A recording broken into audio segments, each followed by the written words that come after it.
Awesome. Well, thanks everyone for joining us, and we do have a limited amount of time, so we can jump in. My name is Gina. I am the program coordinator for the Climate Literacy and Energy Awareness Network. I will put a link to our website in the chat.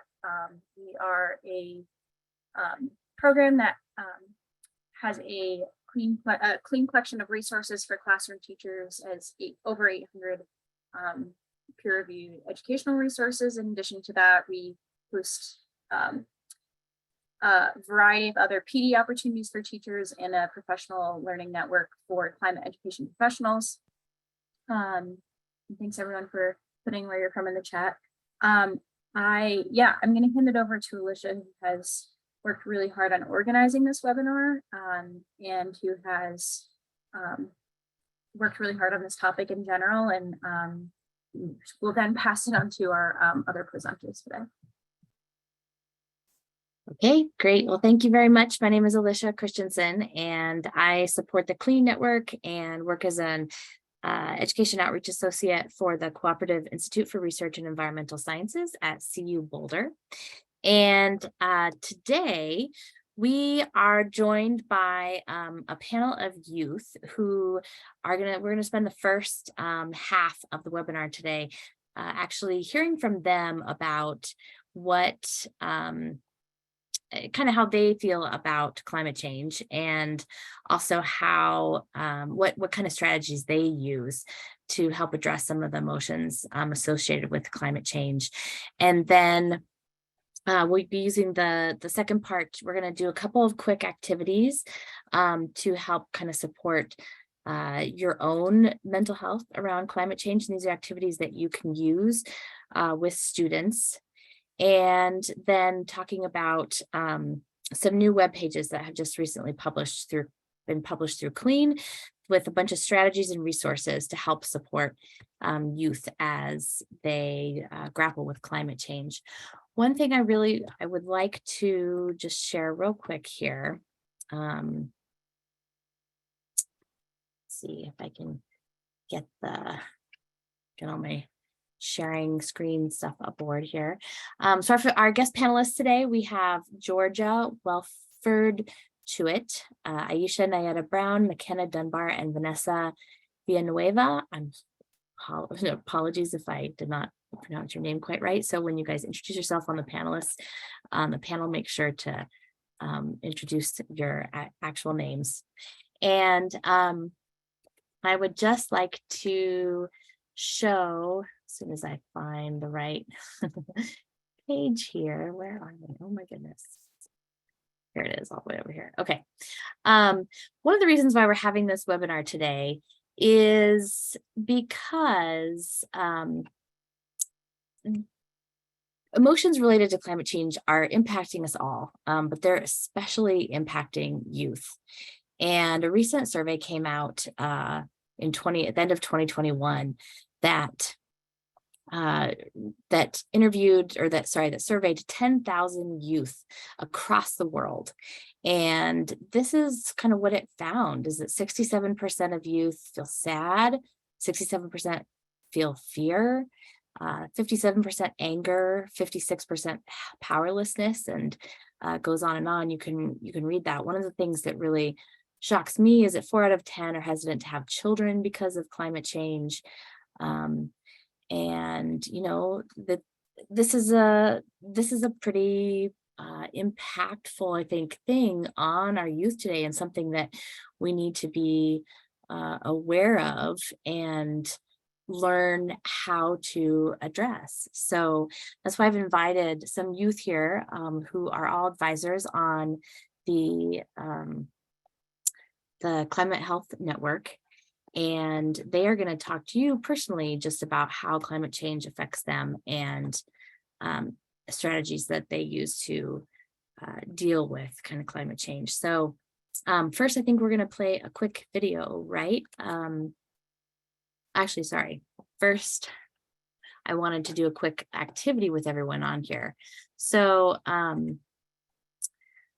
if I can ask everyone to look at this scale here, this scale of emotions, And I'd like everyone in our audience to just think about, what do you feel when you think about climate change?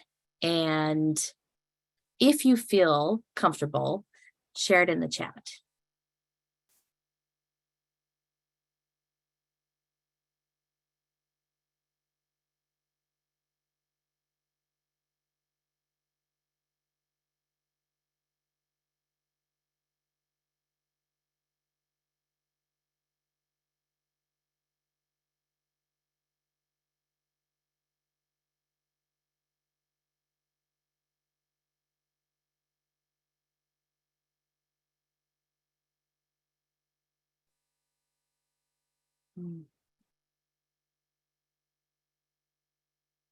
So a lot of the same emotions are present in the survey are coming up here in the chat as well. A lot of overwhelmed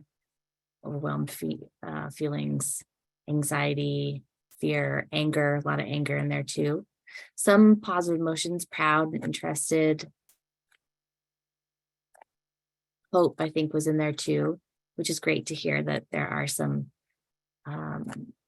emotions, some more positive emotions when dealing with this. But I think as you all feel these emotions, you can more easily empathize with how youth are feeling, who, you know, have grown up in a world where this has been their world.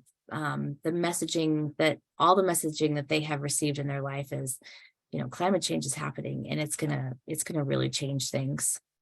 So I'd like to turn it over now to the panel, and we're gonna show a brief video first about that actually interviews some different youth about their emotions, and then we're going to go ahead and open up the panel to a couple questions. So I will stop sharing my screen. And does someone have that video? Leanne, do you have that video? Do you want to share? Yep. Hi, everyone. My name is Leanne Zeitz from the Climate Mental Health Network, and I am pulling the video up. And this video was made over the summer specifically for screenwriters and producers in Hollywood on how they were depicting climate change in the media and hearing youth emotions. And some of the panelists here today were in that video and are interviewed. And this week, world leaders are meeting in Egypt to discuss climate change. And this video is being shown at a number of side events. So it's just nice to be kind of sharing it here with everyone. So I'll stop and then share my screen.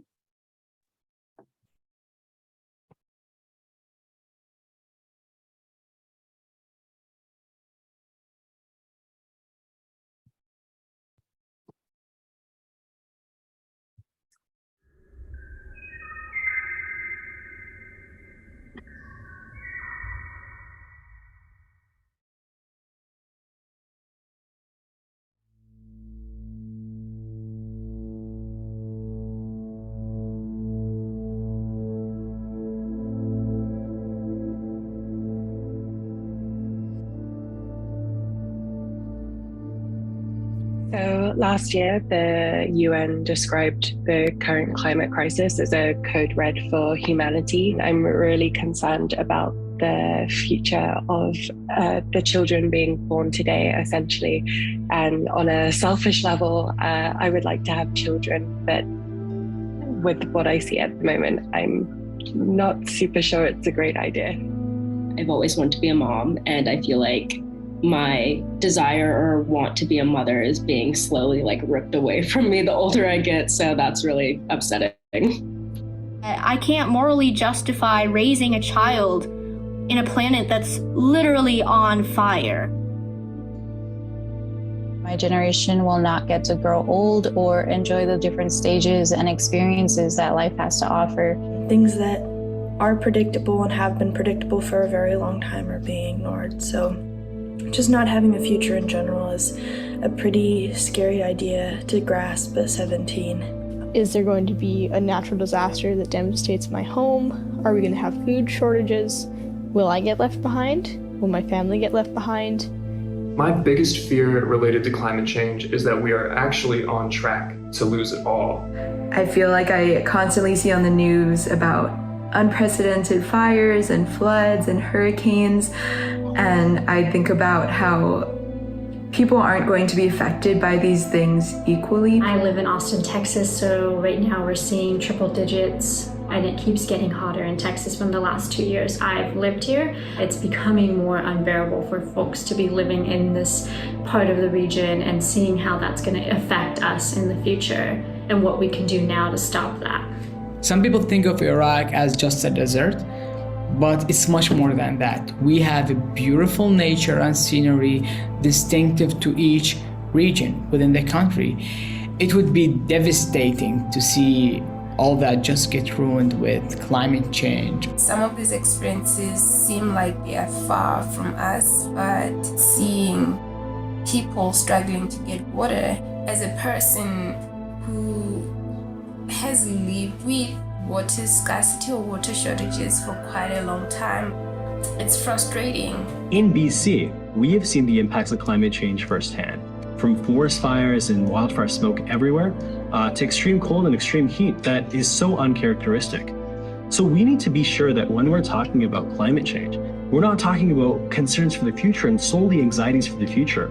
People have legitimate fears, concerns, anxieties today. My biggest fear in the future as it relates to climate change surrounds the lack of prioritization for the needs of disproportionately impacted communities of color and low-income communities. I think my biggest fear would be people will continue fighting against each other and finding things to fear instead of focusing how we can work together and create solutions and think positively and help each other. I have a few things that cause me fear when it comes to the climate change. First, in governments actually listening to their citizens to take substantial climate action, but also having them help other countries who deserve climate reparations and are disproportionately affected by the climate crisis right now. I often feel like every single thing that I do has to somehow relate to solving this issue. And it's kind of taken over my life. It's sort of like picking at me, almost like taunting me a little bit. If you don't do this, then the world's gonna end or something like that. And so there was this one moment, I was on an expedition with 200 people from around the world. One moment when all 200 people went silent at an ice fjord, and we could literally hear icebergs melting. So think of that for a second. Millions of drops of the purest water on the planet falling into the freshest body of water that exists. But what I used in that moment was the connection with community. What revives me emotionally is seeing others act as a community, advocating for action. The thing that helps me to feel more resilient is by kind of leaning into engaging this area. All of us are connected. We don't need to take more for ourselves than anyone else. We have to change society and we have to do something different. I find that I am most fulfilled when I am serving others and advocating for communities who have not been granted resources and a visible platform to discuss their ideas. Having those communities, those networks of support have been the ultimate form of resilience building emotionally and mentally for me, and being able to also take what I've learned in my experiences and share them with other people. That's really what being human is all about, and we're all going through this together. Climate change is happening to everyone, so being able to talk to others about it, really that's what I think we all need right now. People in communities already know what their problems are and what solutions they need. So kind of like, giving people the confidence and power to solve their own problems. I think that's what, also fosters emotional resilience for people and communities. And I think that's what I would really need at the moment, honestly. Yeah, that's what I would need.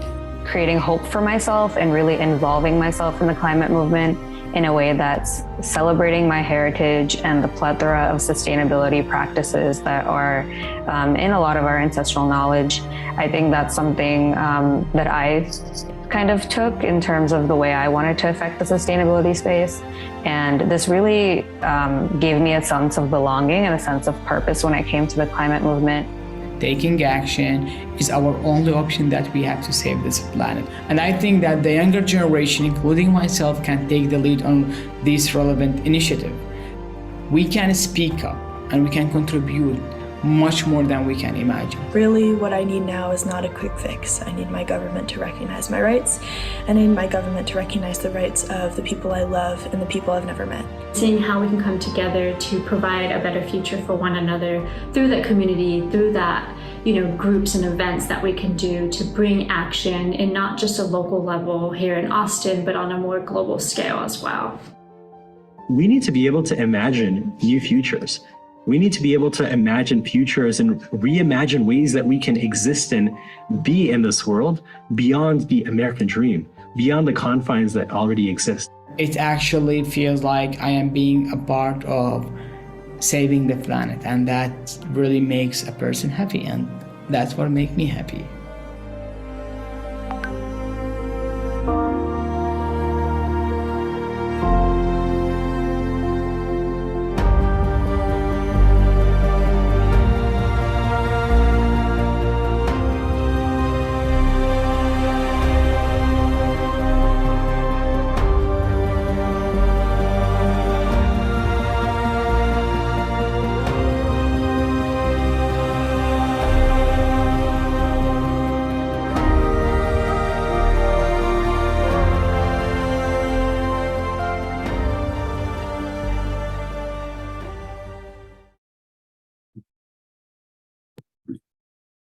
Thank you everybody for watching. I see some people in the chat were asking if we could share. We're not sharing the video publicly yet because it's being submitted for various festivals, and there's still evolving editing happening, but I'm excited to be joined by people that were in the video, and I'll leave it from here. And I don't know if anybody wants to start, or but I think we're going to have just like an open-ended discussion where we get to hear any perspectives and learn about the experiences. So I know there's a few in the chat. I don't know if anybody wants to go first. Yeah, maybe I'm wondering if maybe what we could do is have each panelist introduce themselves and just maybe talk a little bit more. Some of you were in the video talking specifically about like the strategies that have worked for you to help deal with climate change. Maybe you guys could kind of talk a little bit more about that as you introduce yourselves.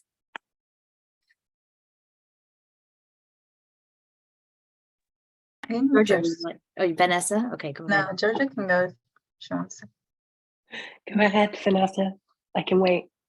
Okay. I was just going to introduce myself. My name is Vanessa Villanueva, and I have a degree in natural resource and environmental management with a cultural emphasis, which is what I draw a lot of like reassurance from, like cultural and community management methods and resources. And I think maybe we should all introduce ourselves before addressing anything. Yeah. Okay, so hi everyone, I'm Georgia Welford Stewart, and I'm another Gen Z advisor with Climate Mental Health Network. I'm originally from the UK, but I live in France now. And I just actually finished my master's in public health, which is kind of what's my kind of background as to why I'm interested in climate change and mental health.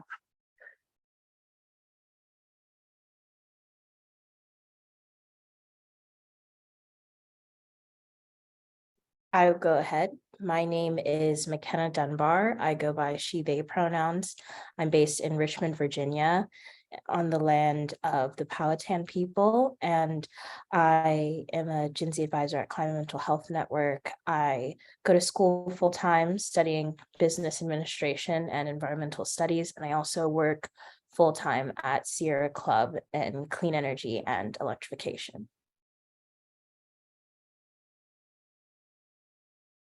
everyone. My name is Alicia Brown. I am based in Virginia as well.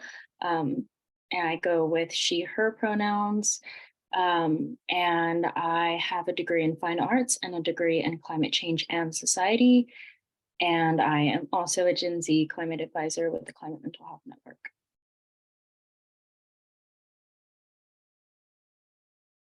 All right, great. Would you guys maybe share a little bit about what strategies have helped you deal with climate change? And there was a question in the chat about what would have helped you when you were younger, like preteens and young teens, to hear from adults about climate change and climate action? I can answer that from my perspective. I saw that question come up in the chat, and from my perspective, when I was younger, preteen, sort of that age, I cannot imagine the adults in my life having anything helpful to say to me about climate change. And that's why I think a lot of our generation kind of feels this burden of taking so much action and so much space up in this space, because nobody was really, when I'm an older Gen Z, so when I was younger, it was definitely not really a cause for much concern to the elders in my life. So it's hard for me to imagine what the past could have looked like. And also to sort of answer the other question, I think dwelling too much about what could have been done in the past is emotionally hurtful for me. So I try to look forward instead of what would have changed a situation. Yeah, I think this was a really great question about what do we wish had been said, and it makes me kind of sad because I've honestly not thought about it until now. And yeah, it's just that my my community just wasn't very engaged in this issue at all, and that includes like my parents, my friends. We learn these habits as school children. Okay, you don't leave your trash on the pavement, you find the right bin and you put it in there. We learn that like recycling is some amazing magical thing that fixes everything, so it's fine, just make sure you learn how to recycle. And that's kind of where it ended. So it's almost like some major kind of progress came in with caring about the environment in like the 1950s, and then it kind of stopped there. And honestly, my parents just, I'm not one of the people who's always been like protesting or advocating in this area. So what I regret is that more people around me weren't talking about it sooner and integrating it into the curriculum, into everyday life, into how to be a good person growing up in my family. Because I think there's this tendency to pigeonhole it in like oh, you're interested in nature, so the environment is like your thing. You really care about earth sciences, but it's like you don't have to be like a geologist or something like that to care or to learn about climate change. And what I know now is that everyone has their skills and their passions, and that's what they should be funneling towards some kind of progress in this area. It's so yeah, I kind of regret this disconnect that I had growing up between the idea of being a green kind of crunchy hippie person, which my family were absolutely not, and associating only kind of being this stereotype with taking any kind of action in that area. But yeah, I agree with now is the time to look forward and fix it. I appreciate that Georgia used the word pigeonhole to describe how we approach engaging in holistic conversations surrounding climate change in the school environment. And because most, if not all of you who are watching are teachers and educators of some sort, I think that something that would have been helpful for me as a younger student would have been to talk about climate change. I only recall the conversation of climate change being brought up honestly once or twice, and that was in, I believe it was some sort of geology science class, and that had to do with what was it exactly? I forgot the name of the exact butterfly, but it was about the life cycles of a butterfly. And there was a mention of how climate change can negatively impact that growth cycle for the butterfly. And that was really all that was mentioned. And I think that there's hesitancy for educators and educators of all sort, and just parents and even students in general, especially teachers and the lower school, elementary school environment, to stray away from talking about climate change because it doesn't seem relevant to the fundamental lessons that need to be taught related to arithmetic and reading and whatnot. And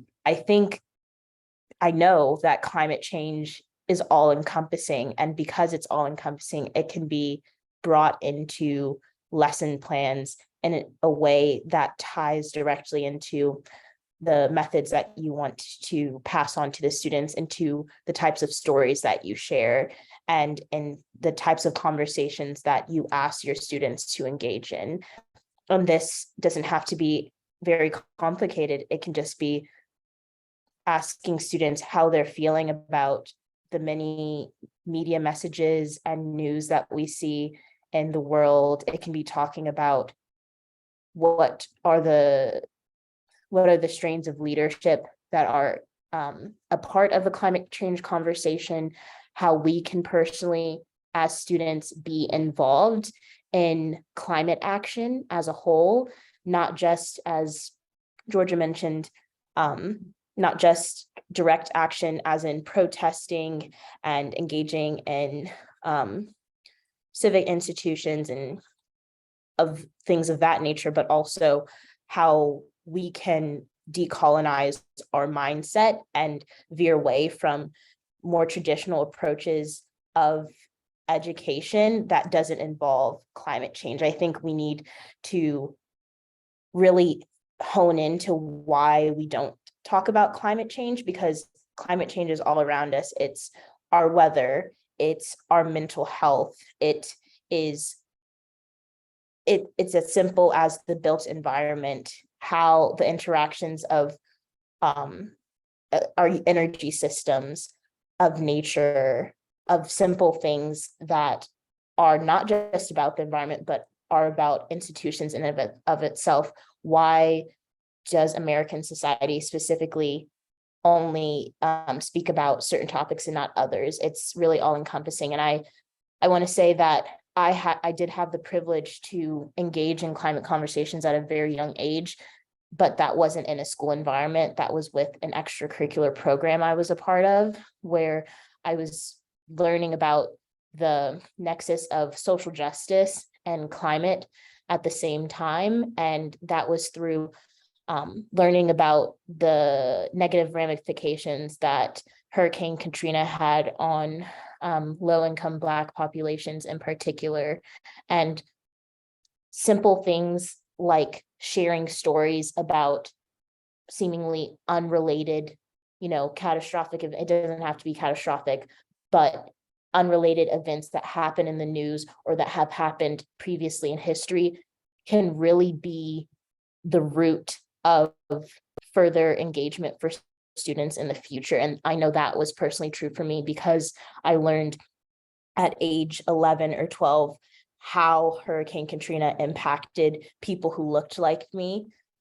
I used that as a foundation to learn more about social justice and to learn more about the environment as a whole, not just climate change. And from there, I became more passionate about investigating the environment around me. Yeah, I agree with a lot of what y'all said so far, and I'd like to address that first question and this question. Do you feel supported by your family, community, and your concerns about living in a world in which we do not take appropriate action? So I think that when we look at these issues, we need to incorporate intersectionality in every way, because my community, when I was growing up as a teen, as a preteen, I was too knowledgeable, and it almost seemed confrontational to people who did not care about this at all. And I was like, no, but look, this is happening. We need to act. I felt empowered by youth that were acting throughout the nation, throughout the world. But reassurance would have come through seeing the adults around me take action, you know. But because I always say that the people I grew up, or the people who raised me, the community who raised me, were always in survival mode, right? Capitalism and all these other issues being from immigrant origins, like it all stacks up and makes it so that you can't focus on something as vital and integral to life as the climate crisis is, you know? So things like this, like, yes, I felt like I was being ignored, but I also knew that they didn't have the tools that would have helped me at the time, you know? So I think as the adults that we have become and the adults that are like learning more from like older generations, we need to be the ones not only inspiring, but also taking action, because it's not enough to support youth in their endeavors if we're not actually putting, like taking part in the stakes and actually creating change. And so I think that that's always going to be something that will help the youth around us and inspire them, and make them feel supported when we're actually there taking action alongside them. Thank you all very much. There's a bunch of questions in the chat. We'll only have time for maybe one more. Let's ask this question from Madden, also a youth here, working as a climate educator for elementary and middle school age kids. What kind of balance do you feel is necessary to strike when talking to kids, you know, in middle high school, between helping them understand climate change as a serious risk and then also making sure they still feel as though they're, in the broadest sense, safe? It's hard to not come off as a doomsayer, especially when teaching in a more conservative area.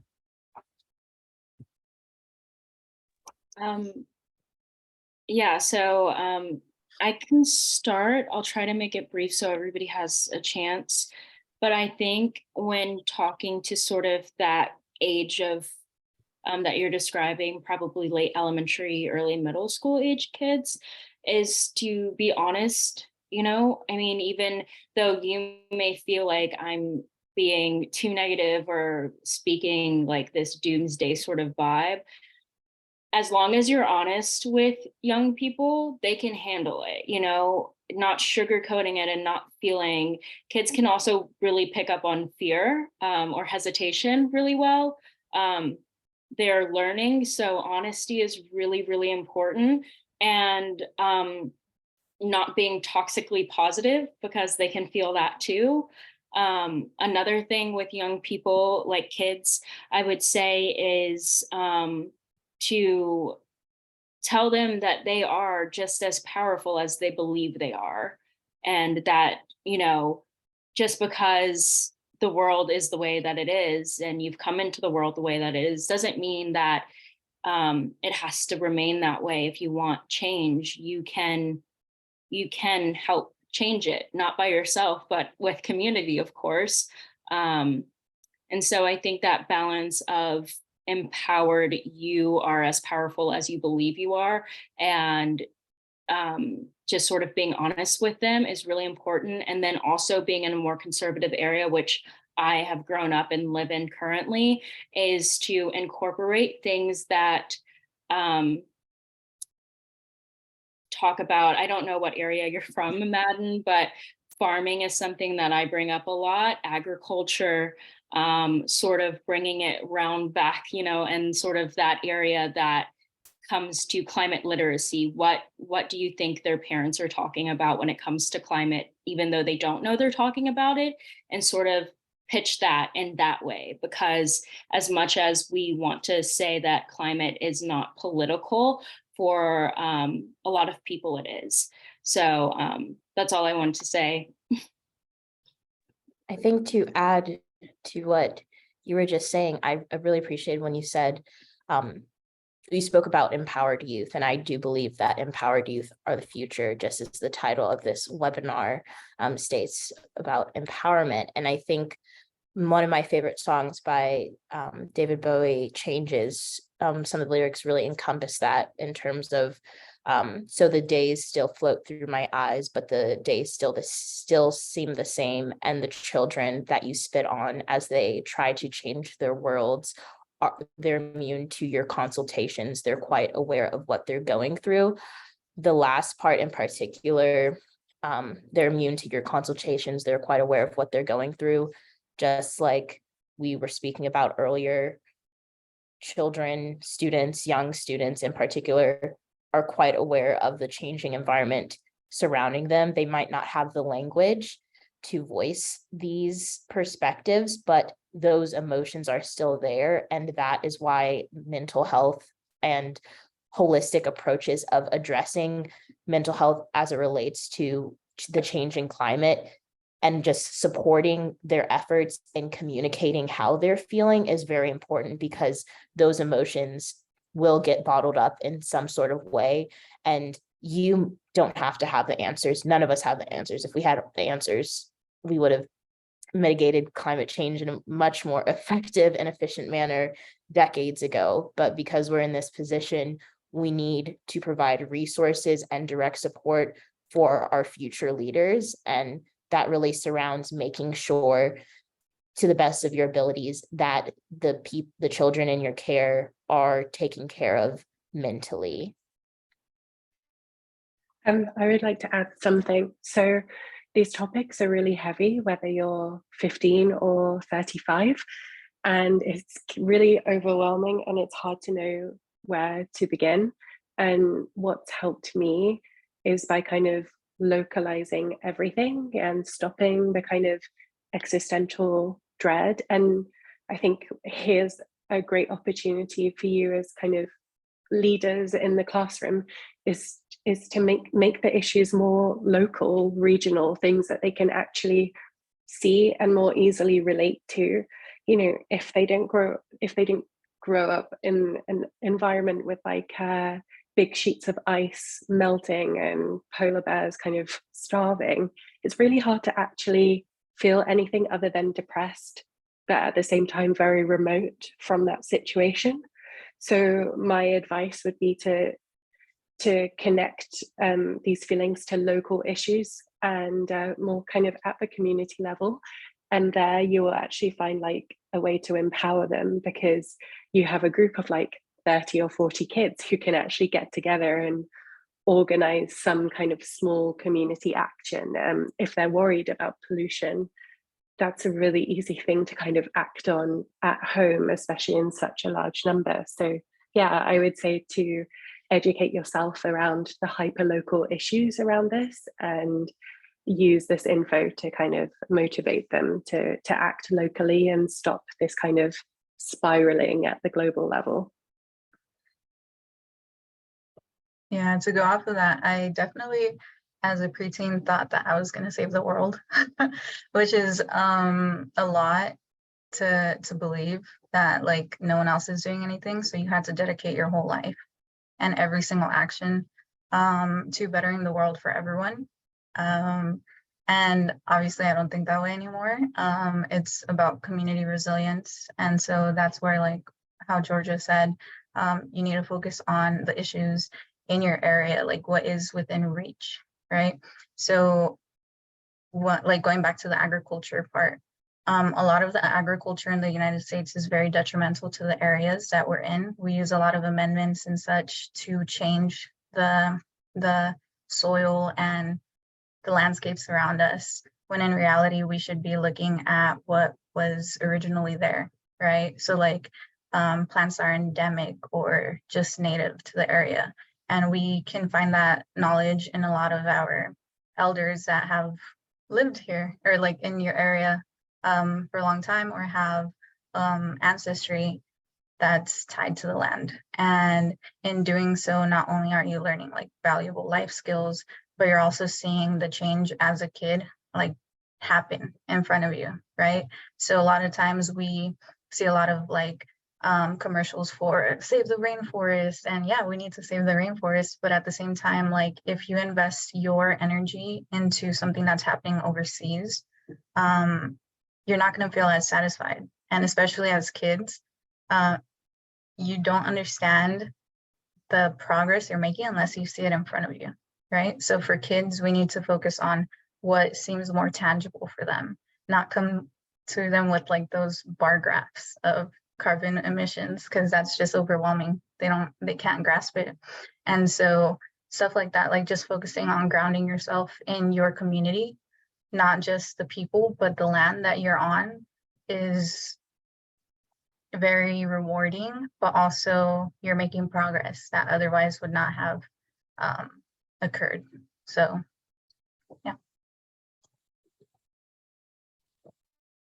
Thank you so much for your insights into this. I think that everybody really values the time that you guys took today to join us to talk about some of the challenges that you're facing with climate change, and I think more importantly, how you're dealing with this. And there's been lots of comments in the chat that just talking about how helpful this information is and wanting to review this video again. So I think if you guys are interested, if our audience here is interested in connecting with any of these youth, I'm going to put the name of the co-developer of the Climate Mental Health Network, Leon Zietz. He was on for a second and looks like he might be having some technology issues. I'm going to put his email in the chat. Hopefully he'll be okay with this. And then he can kind of help connect you with resources that the Climate Mental Health Network has. And also, okay, and some of the youth are also putting their own emails in there as well. So thank you, appreciate that. If you would like people to reach out to you, Leanne, I just put your email in the chat for people to reach out to you as well and learn some more about some of the resources the Climate Mental Health Network has available. For all the youth on this call, I invite you to stick around. I'm just going to do a brief overview of the resources that CLEAN has made available to educators. And then I want to do one kind of final grounding activity that I think helps us all try to end the call today with a little bit of hope. So let me share my screen here again.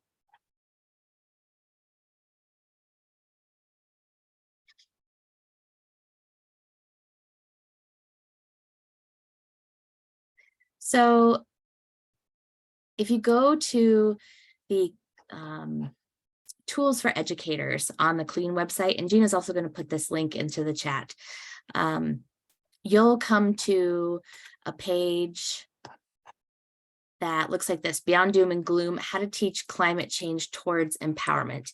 And these web pages list a whole bunch of strategies that have been collected across the internet, from webinars from experts that are out there, to handbooks and guides, to lesson plans and activities, other resources that are available that you guys can use to help support youth in your classrooms or out in the community to support them processing through and identifying emotions that they may have related to climate change. One of the reasons why I invited our guest speakers here today is because one of the biggest strategies is just to listen to our youth today. I think that's really important. And you heard today, many of these youth did not have the opportunity, were never asked to talk about how they felt about climate change. And so I encourage all of you out there to, if nothing else from this webinar, create some opportunities to just listen to your students and see how they feel about climate change. You may use something like we use at the beginning, which is just a simple emotions wheel to help them identify their emotions. You may want to make it a deeper discussion. But there are some guidelines about actually how to facilitate those discussions on these web pages. So you'll find a space for how to self-care for yourself. Put on your own oxygen mask before you put on oxygen mask for others. And thinking about how to include conversations around climate justice into any teaching that you do about climate change, and also thinking about it related to climate mental health, because those that are more disproportionately impacted by climate change are also going to be more disproportionately impacted by the mental health challenges that come with that. A lot of these youth today talked a lot about taking action. That is one of the biggest things that you can help your youth do, is to get them to that place where they feel motivated to take action to help their communities. And joining in and creating those communities, another reason why we asked you all at the beginning to share how you felt about climate change is because that helps form solidarity with others. And that connection and community is so important. So we encourage you to look at these pages. When you go onto these pages, you'll see brief context around the strategy, and then some kind of sub-strategies that support this main strategy here. And then you're going to find resources that exist out there. So empathy maps, for example, some meditations. Here's a how to help youth tolerate ambiguity. Podcasts for meditations. So, and there's also some links to some resources in the Clean Collection that can help with this as well. So the last thing with these pages is if you click on the Learn More, it will provide you with a little bit of additional background that talks about each of these strategies. In some cases, this is, or in a lot of cases, these are all linked, or these are linked to research articles if you're interested in taking a deeper delve. And then lastly, the Clean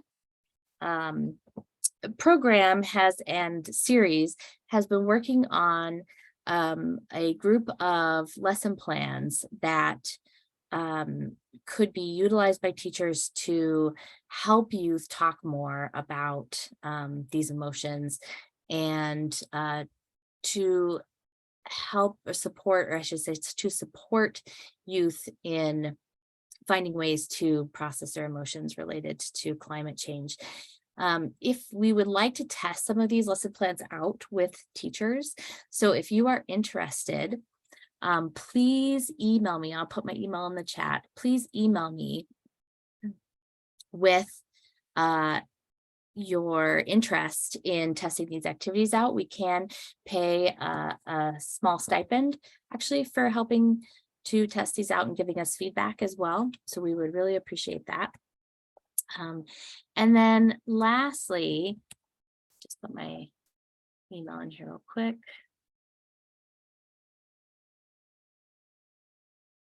Yeah, so there's the email. Lastly, I wanted to end today with an activity that hopefully can serve to ground us a little bit and maybe work through some past emotions that you may have with climate change. So I'm going to ask everybody to close your eyes, get in a comfortable position. And I'm going to ask you to visualize a specific event where you felt less than resourceful, as if you were in a movie theater rewatching the event. And if you can, think of an event where you felt anxious or stressed about the natural environment or climate change. I want you to rewatch the event in your mind and notice how your body feels.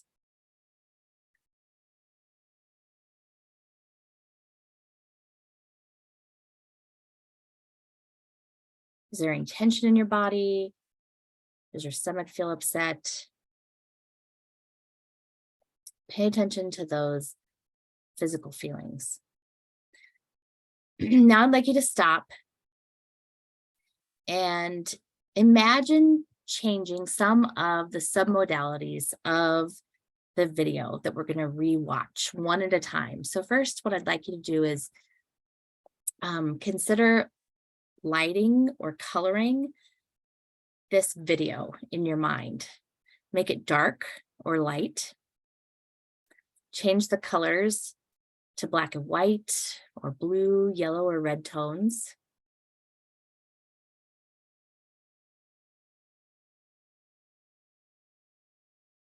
Now change the sound of the voices on the soundtrack. High-pitched and squeaky. Maybe it sounds like Mickey Mouse. Low and deep.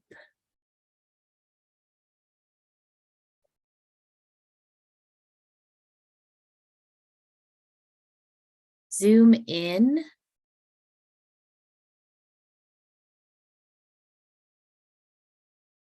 And now zoom out. Make it really small, like an ant.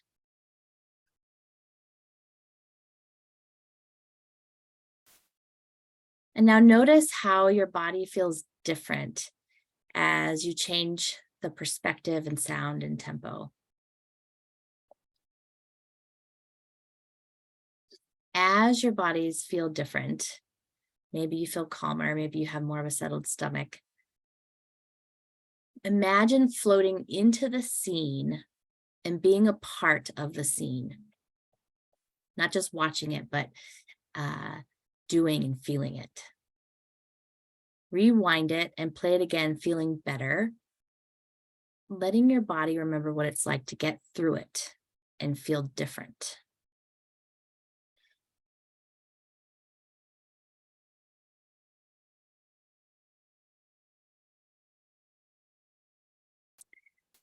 Now imagine taking this more resourceful state to a future world that you are anxious or stressed about.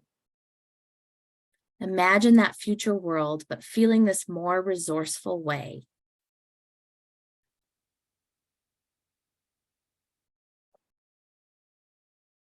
And you can open your eyes when you're ready.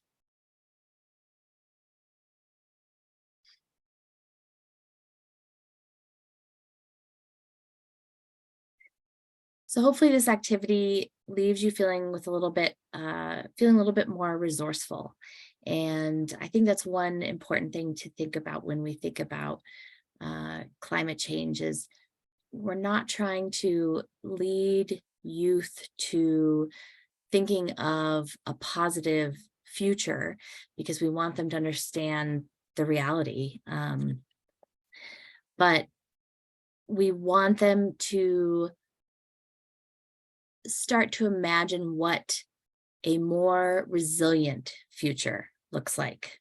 One in which they feel resilient, one in which they feel the community is more resilient.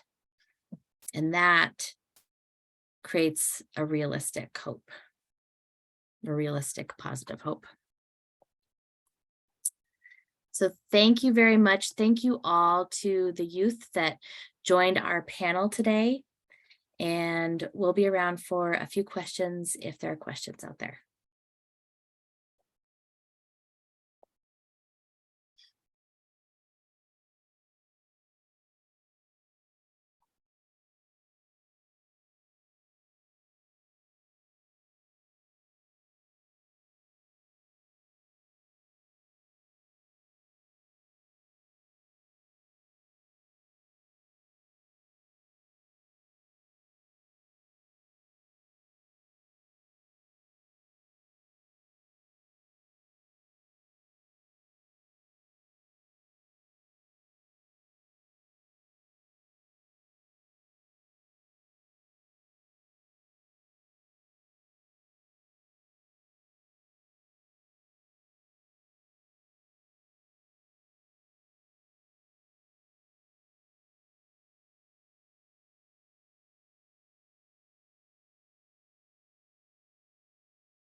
I don't see any questions, so panelists, if you would like to sign off. Thank you so much again. Thank you. Bye. Thank you. Have a nice day, everyone. You too.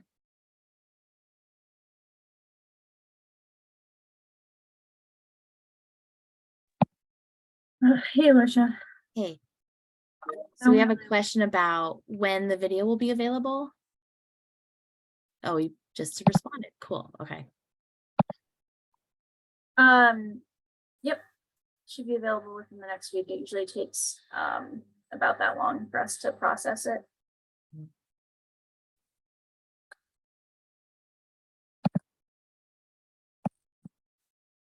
Okay.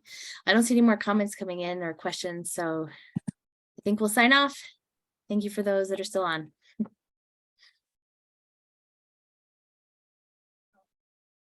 Video. That is with the Private Mental Health Network, so you would have to ask someone from there. Yeah, It you sounds could like it ask might be a William Z. while. It sounded like somebody asked that earlier, and his responses, they're not sharing the link yet because they I think are gonna use it the first time they're really gonna introduce it is at a film festival. But I mean, you'll be able to kind of watch that video via our recording if you would like to.